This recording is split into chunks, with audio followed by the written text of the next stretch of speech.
Welcome, everyone, to the Proven Knowledge Podcast. I'm your host, Anthony Church. I'm a music producer from Northeast Ohio. I began this weekly interview series to give you different perspectives from artists, producers, engineers, and other individuals in the music industry. In each episode, we touch on not only what has helped the person succeed, but we also touch on what has shaped them into the person that they are today. I hope you're able to gain some real proven knowledge from the show, and that it helps elevate you on your own journey to success as well.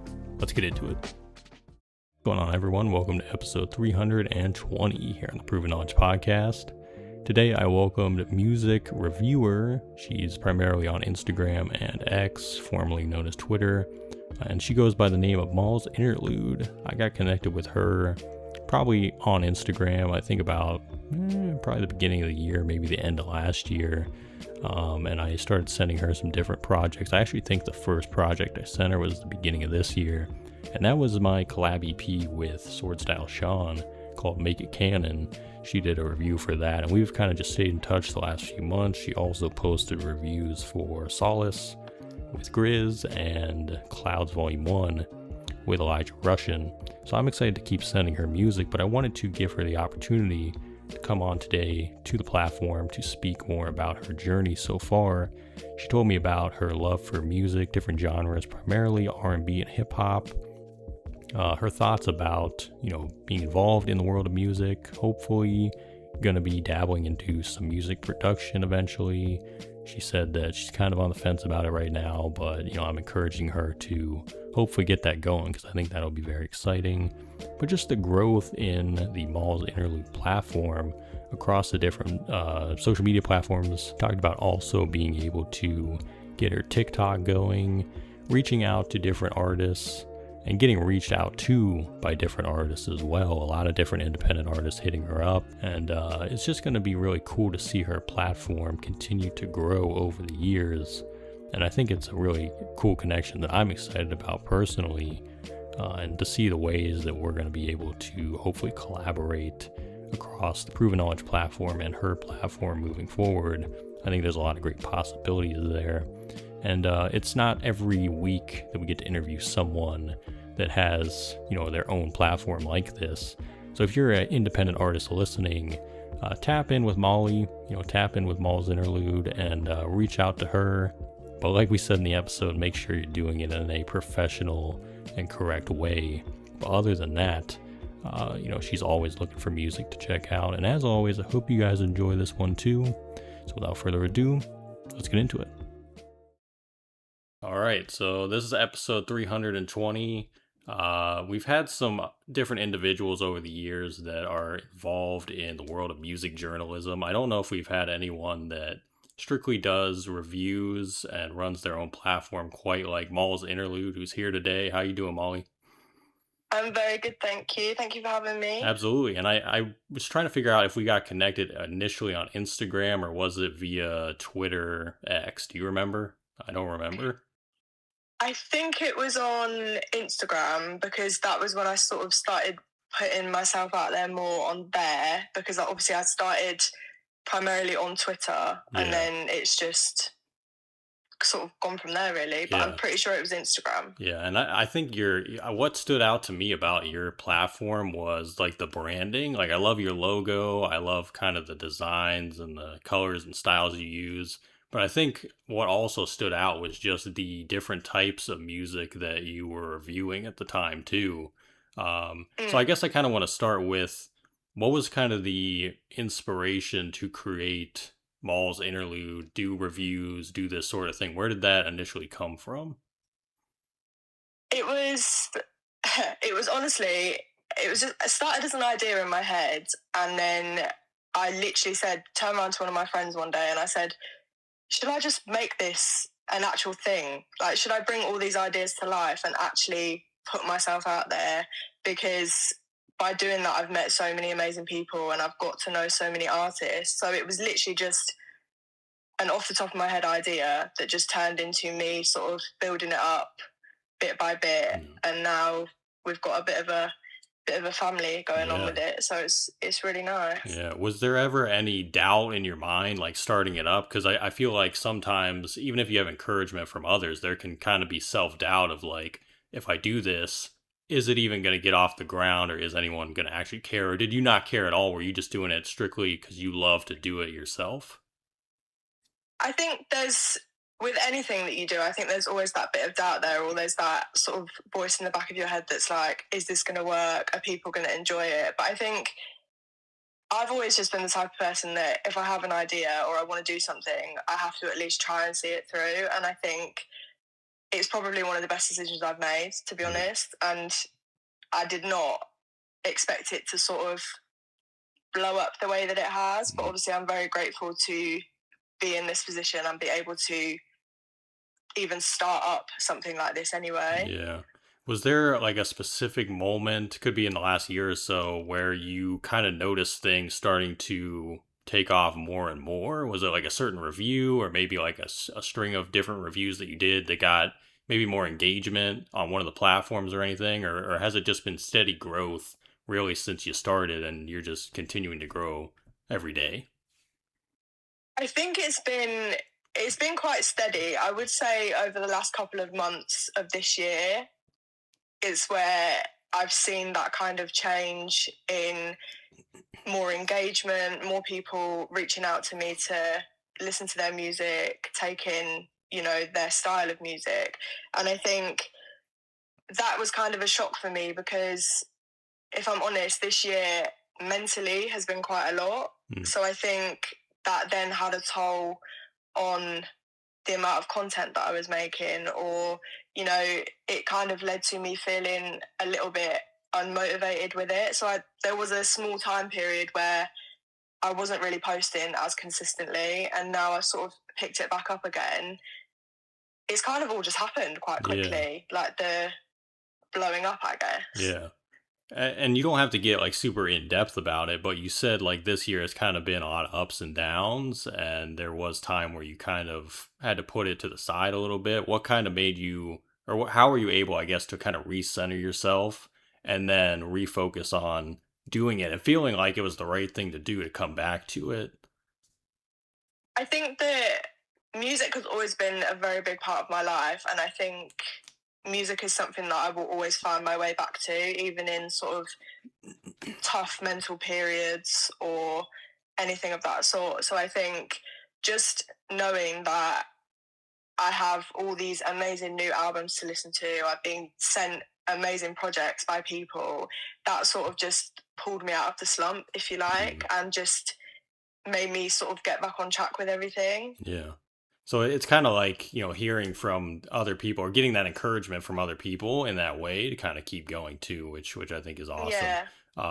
I kind of was curious because I feel like you started, I didn't like track all the way back to the beginning of all this, but I feel like you primarily started reviewing just albums you're a fan of from like bigger artists, and you still review obviously like big releases. When did you notice more independent artists starting to reach out? Because that's how we got connected, as I reached out to you about my work.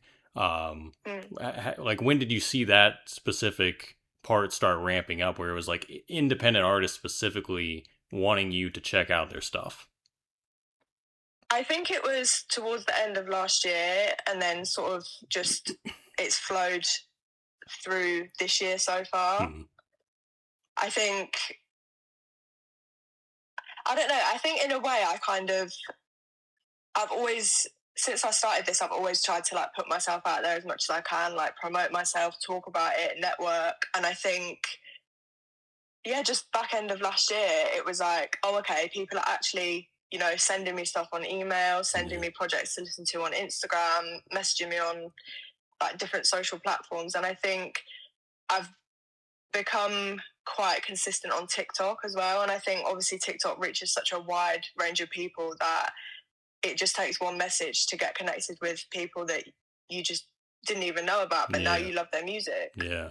And I think what helps too, specifically with your platform, is that the way you do it is very personable. Like you can tell it's just you sitting there checking out the Mm. music and giving your honest thoughts on it. I think a lot of times when you're trying to, at least this is from my perspective, when you're trying to find people to reach out to, it's almost more intimidating to reach out to like a huge magazine or a huge publication, because you already know that there's thousands of people sending that, whatever it is, content, sending a music, and you know you're probably going to get put on the back burner. I feel like with someone like yourself, where it's just you checking out the music, writing, it almost gives people more incentive to want to reach out to you, even more than just like, obviously your content is great, your page is great, the way it looks is great. I think that's a big thing too. Do you ever envision, let's say it just keeps getting more and more every year, do you ever envision having someone else come into the fold to help with content, to do different tasks? Or do you want to always just keep it yourself and not have anybody else running it from even behind the scenes? To be honest, it's not, I wouldn't say that that's something that I've thought about at the moment. I'm not saying that, you know, that couldn't happen in the future, but I think for me, Moll's Interlude is very much like, it's like my child in a way. And it's kind of like, I started this on my own. I've sort of built this up on my own step by step. And that's not to say that I've not had people supporting me throughout this journey so far, because I have amazing people around me and I have amazing artists that, you know, keep me in the loop with all their releases and everything like that. So that definitely helps. But yeah, I wouldn't completely put it out of the question. That may be something that happens in the future, for sure. Yeah, and we'll get into, I have another question for you later about goals, like future goals as well. But I kind of want to touch on people reaching out to you, because I always like to kind of ask this question. And I think we've all, whether you're a musician, whether you're a writer, whatever you do, even just any type of artist, I feel like we get people that reach out to us who just do it in such a terrible way, and it makes you want to say, I don't want to even talk to this person. So how many people do you get reach out to you with like, yo, or what's up, fam, and just nothing else, or like just terrible reach outs? Like, how many of those do you get? To be fair, I've not had many of those. Okay. I've heard stories from other people, and I'm just like, nothing's ever happened to me yet where I've been like, whoa, okay, like, let's sort of take a different approach to this. But yeah, I say everyone that's reached out to me is so nice and so sweet. And one thing that I've noticed as well, which again touches on the whole keeping me motivated, is that I think everyone that's reached out to me has said first and foremost that they really like my content. They really enjoy my style of content and how I sort of lay everything out. And I think obviously that's nice to hear for my own benefit. But I think also knowing that other people are genuinely enjoying like what I post and stuff like that, it just keeps me going. And I've never had sort of a bad instance yet, but you know, that might happen again. Well, fingers crossed, because I feel like, at least from my experience, I still get so many. I'll get under the requests on Instagram, you'll click on it and it'll just say yo, and that's it. And I'm like, what do you want me to say to that? I don't know you. Like, I'm not going to even engage with that, because that's not how you reach out to someone. Like, you introduce yourself, let me know why you're reaching out. Like, just give me something to kind of go off of. Just yo, and like, we're friends. Like, I've known you for years. It's like, I don't know you, unfortunately, so I'm not gonna engage with this response. But I don't know. It's good to hear that that's been the case for you so far. So fingers crossed that keeps going. Hopefully. 100%. And as far as like, I guess, if you get, you know, a certain amount of people reaching out to you, do you tend to listen to every single thing that you get, as long as it is like respectful and in that way? Do you listen to every genre? Does it not really matter? You're going to check it out regardless? I would say that I try my very best to, obviously, first and foremost, respond to everyone, because I would never want to leave someone sort of unclear about if I've seen their message, etc. And I would say that I'm very open to any genre. I think I'm one of these people that can listen to such a wide range of music anyway. So it's quite nice actually sometimes to have sort of different styles of music being sent to you, because then it's not like you're just listening to the same sort of thing all the time. Wanted to take a quick minute out of today's episode to let you guys know of a way that you can support the show, a way that you can donate some funds to us, starting at as little as $5 or more via our Ko-fi page. Now, we've been using Ko-fi now for a few years, and it's been a very effective way to generate some funds that we end up using for, future guests, sponsors, just an overall way to keep this show as quality as it has been for the last several years, and we always appreciate any and all contributions. So if you go to coffee.com/The Proven Knowledge Podcast, that's ko-fi.com/The Proven Knowledge Podcast, you can donate, like I said, $5 or more. It gives you that option to do 10, 20, 30, or just type in whatever amount. Any contributions are appreciated, and I do this show from the bottom of my heart for the love of it at the end of the day, but those funds are always welcome, because they do allow us to do more and be more flexible with how we continue to grow this platform in the future. So I just wanted to let you guys know about that. The link will be in the description of the show notes of this episode you're listening to now, so definitely check it out. But without further ado, let's get back into the episode. And I feel like you're mostly R&B, hip hop focused for the most part. Where did that love for those specific genres come from? Did it come from just like early on growing up, being influenced by a lot of artists, and then you just kind of stuck with that? Like, how did you get on the wave of those two genres specifically? I did grow up in quite a musical household, so like my mum and dad would be playing sort of old school R&B around the house when I was younger. So obviously from an early age I was hearing those styles of music and that style of sort of singing and rapping and stuff like that. And then I think honestly, just as I've gotten older, especially over the last sort of 5 years, I think I've really got into hip hop and sort of alternative hip hop, and how just breaking down how an artist actually makes specific songs and the production and things like that. Yeah. Did you ever, I was going to ask this in the beginning too, was there ever a moment where you wanted to make music yourself? Have you ever put thought to it of like, you wanted to sing, you wanted to do production, or was that never even a thought? You were just approaching it as a fan, from a fan aspect? I have actually, I don't do it all the time, and I've been wanting to sort of do it more, but I have sort of been interested in the production side of music before, and I've considered, courses or reaching out to people that do have that knowledge of production to sort of kickstart it for me personally. And I have also done a bit of DJing and sort of mixing tracks and stuff like that, but I feel like it's not something that I would go into. I think it's more of like a hobby, sort of a bit of fun at the moment. Yeah. So I would definitely encourage you, even if it is just from a hobby standpoint, definitely try it out and see what you think. Because I think it's just one of those things where you never know unless you just jump in and do it. And for me, like I guess speak from my standpoint. I started 10 years ago just making music, and I remember before I started, I was super on the fence. Like I was very much like unsure about the decision, and I feel like if I hadn't have done it or at least tried it, I would have never got to where I am now and just made any of the connections or done anything. And then that obviously led to me getting into podcasting, doing stuff like this. So it's like just those little things that might not even seem like big at the time. It's like they can lead to like even greater things. So keep me updated on that if you decide to do it, because I think that'll be awesome to go down that route for sure.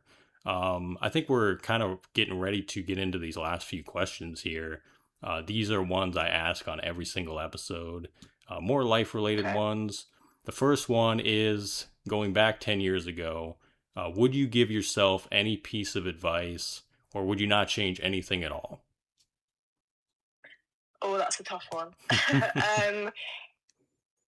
I think I would tell myself to never give up, no matter what life throws at you, because it can throw a lot at you at once. I would also say just do what makes you happy, because I think a lot of people fall into this mindset of, oh, I need to do that because other people are doing it, or I need to do things that fit in with society or what everyone else is doing. Whereas I think everyone has their own path for a reason. Yeah. And you need to pursue that path to your fullest, because if you don't, you're probably going to end up regretting it, to be honest. And I think I'm very happy with the journey that I've been on so far, because honestly, going back, it's been over a year now since I first started Moll's Interlude in general, and I just was not expecting half of the amount of support or the love that I get from people every single day. So I just think that's what I tell myself. I would just tell myself that you just need to do what you want to do and do it to your full potential. Yeah. Embracing your own journey and like who you really are. And once you answer those questions, I think things start to kind of take off overall in life. So, Exactly. Yeah. And kind of going back to what I said earlier about future goals, we kind of flip the question. We say 10 years from now, where do you think you envision yourself in life with Moll's Interlude, but just overall, the full scope of everything? I would love to have some sort of, I don't know if I'd say degree, but I would love to do some sort of course to do with music journalism, because obviously I've kind of just done all this off my own accord. I've not had like any qualification, anything like that. So that's something that I have been thinking about a lot. So potentially that could be something that would happen. I think I just want to try and take this as far as I can take it, to be honest, and just see who I can end up working with or engaging with, because there's so many big artists from like America and the UK that I would absolutely love to either interview one day or just actually have some sort of engagement with, because I would love to know how people's mind works when it comes to making the music they do, because it's absolutely incredible. Yeah. And the possibilities are endless for that, because even with my platform, like if you told me in 2019 that I was going to interview like 300 plus people, I would have told you were insane, because I had no desire to even start a podcast at all at that point. But just being able to do it is crazy. And you, with your platform and the way you approach it and the way that you put heart and really just the overall thought into everything you're doing, if you do like in-person interviews and stuff like that, it would be incredible. Like you could do YouTube channel, like the possibilities are endless. So it's going to be really cool to see, where it goes from here. And congrats on everything that you're doing already, because I think it's awesome. Thank you. So, and before we get out of here, I always like to ask, do you have any final words of wisdom for the listeners today? I would first of all like to say thank you so much for having me on. It's been a pleasure actually being able to speak to you, because obviously we've exchanged all these messages to do with music and stuff, but to actually sit down and have a conversation is so refreshing. And I would just say to everybody listening, do not give up. Whatever you do not give up on your dreams, because you are more than capable of getting there. Yeah, absolutely. And I got to say, likewise, it's been super awesome. And I always love to do part 2 episodes and kind of catch up with people down the road. So sometime down the road, we're going to have to catch up again and see where things are at for both of us. I think a lot of exciting things are on the way. So thanks again for stopping by. Just want to say thank you for tuning in today. Be sure to hit that coffee link in the description of this episode if you'd like to donate any funds. And we'll see you back here with another new episode next week. As always, thank you for your support.